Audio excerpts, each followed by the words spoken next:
Hi guys, welcome back to the Adams Eats kitchen. Now, before we get into this video, I've got to get something off my chest. I need to talk to you guys, alright?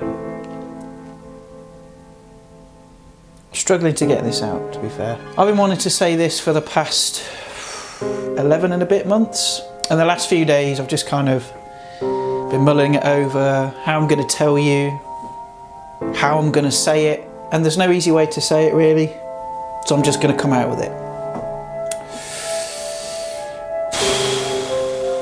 What am I talking about? Okay, it's December and that can only mean one thing. It's Christmas!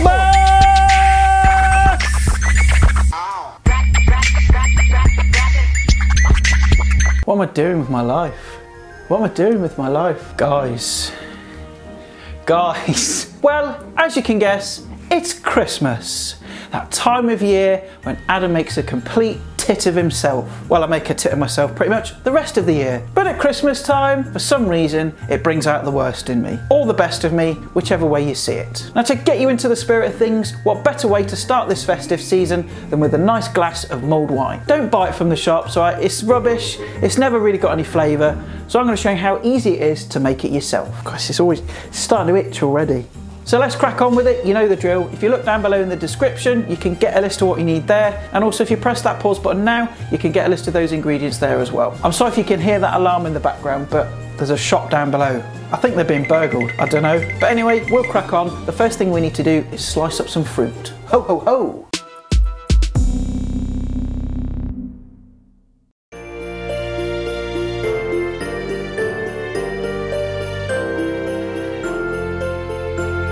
Right, okay, so I've got my fruit here, got a lemon, and I've got some oranges as well. Now I only need 2 of these, just get them out of their netting. Need a knife, and we also need a peeler. Now what I'm gonna do is just remove the peel from one of these oranges. You can use clementines if you want. I'm using just nice big fat Jaffa oranges. So just taking your peeler, just remove the outside layer. Okay, you don't want too much of that white pith because it's going to be bitter. Try and get it in nice broad strips. And as you can see, just over here, I've got a nice big pot. And what you need to do is just take the orange peel and just give it a little bit of a squeeze because that's going to release all the oils inside that peel and add lots and lots of flavour. And then just put them in the pot and then taking the orange that you took the peel off, slice it in half and then just squeeze in the juice. And then taking the other orange, what I'm going to do is just cut it into nice thin slices and then just chuck those into the pan as well, and then taking the lemon, just cut that in half and then again just squeeze in the juice and then just chuck the lemon pieces in as well, and that's it really. That's all the prep done. So now we can get on and add the wine. Right, so now we can add the wine to the fruit. Just slosh it in there. Use a nice wine that you like to drink, but don't go overboard. Don't use something really expensive because we're adding lots of flavour to it anyway, so it's not going to really matter too much. And then to the wine, I'm going to add about 150 ml of brandy. That's just going to kick it up a notch and make it extra boozy. Right, so once you've added the liquid, we now need to add the spices.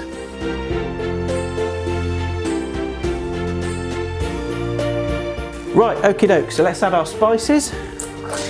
Now I want 2 of these cinnamon sticks. You really want to use whole cinnamon for this because it's got a much more prominent flavour. Oh, it just smells of Christmas. Get those in there. I'm also going to go in with 2 of these star anise. Get those in. And also some cloves. I'm going to go for about 6 here. Just be really careful with clove because it's very, very strong. Or if you use too much, it's going to taste medicinal. Get those in as well. We need to sweeten it as well, just to kind of balance everything out. So we need to add some sugar. I'm going to go in with about 2 heaped tablespoons. You want about 150 grams, but obviously you can add a bit more if you want it a bit sweeter.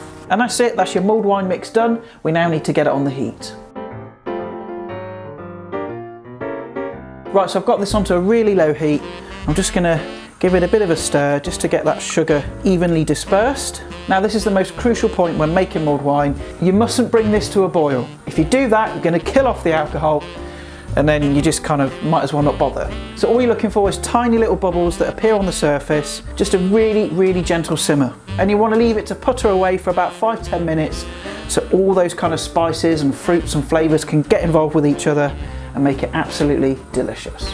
Right, so whilst that's simmering away, I thought I'd do a few shout outs because I haven't done any for quite some time. So to show my thanks to you guys, I'm going to do some. And the first one goes to Orc, not sure how it's pronounced. Always leaves nice comments, so thank you buddy, really appreciate it. And the next one goes to Muthoni Kamani. Again, thank you for subscribing and the lovely comments. Love to you. Also another shout out to Q Harris. He's been a subscriber of mine for some time. Thank you buddy, appreciate it. And the last shout out goes to Donald Westerhazy. Thank you buddy for your comments, thank you for subscribing, and a Merry Christmas to all of you as well. Right, so let's check up on the mulled wine. Now you can see how gentle this simmer is. There's 1 or 2 bubbles just poking up through the surface. That's what you're looking for, nothing aggressive. You know, give it a good old stir up every now and again. So I reckon this is going to take another 5 minutes, then we'll turn off the heat and let it steep for about another 5 minutes after, and then it's ready to serve.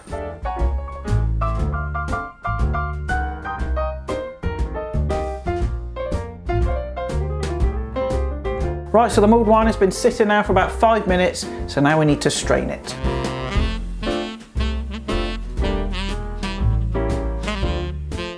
Right, so as you saw there, I went and strained it, took out all those spices and oranges and all that lemon and stuff. So we've got a really nice smooth mulled wine. And what I'm going to do is just take some of the slices of orange that we put in the beginning, and they'll look nice just floating in the mulled wine. And I'm also going to take one of the cinnamon sticks and plop that in there as well. Now this is really still quite red hot, so I'm going to leave it to cool just for a couple of minutes till it's nice and warm, and then we'll give it a taste. Right then folks, let's give this a whirl.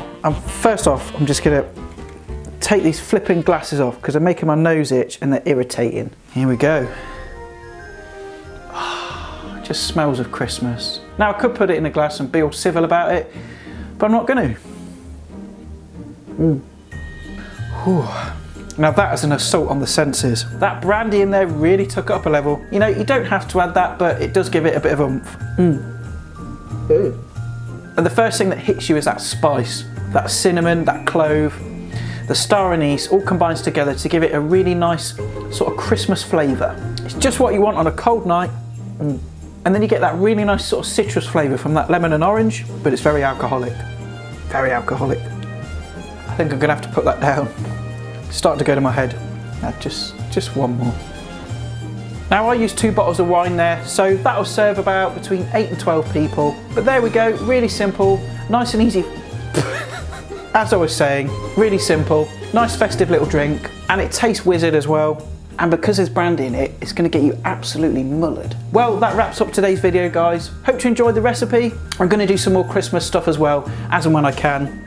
And if you've got any Christmas recipes you want me to make, then leave those in the comments below. Now, if you'd like to show me some love and support, then please subscribe. Share this video across your social media platforms. Show the world what an idiot I am. But as well as that, you're learning how to make a nice festive drink. And as always, if you stick around at the end, there'll be some links to some other videos. And if you're not a subscriber, there'll be a button for that as well. And of course, I'll see you beautiful people next time for more festive fun and frolics. And this idiot is going to go off and have a few more slurps on this. Ho, ho, ho. Don't drink and walk, Adam. Don't drink and walk.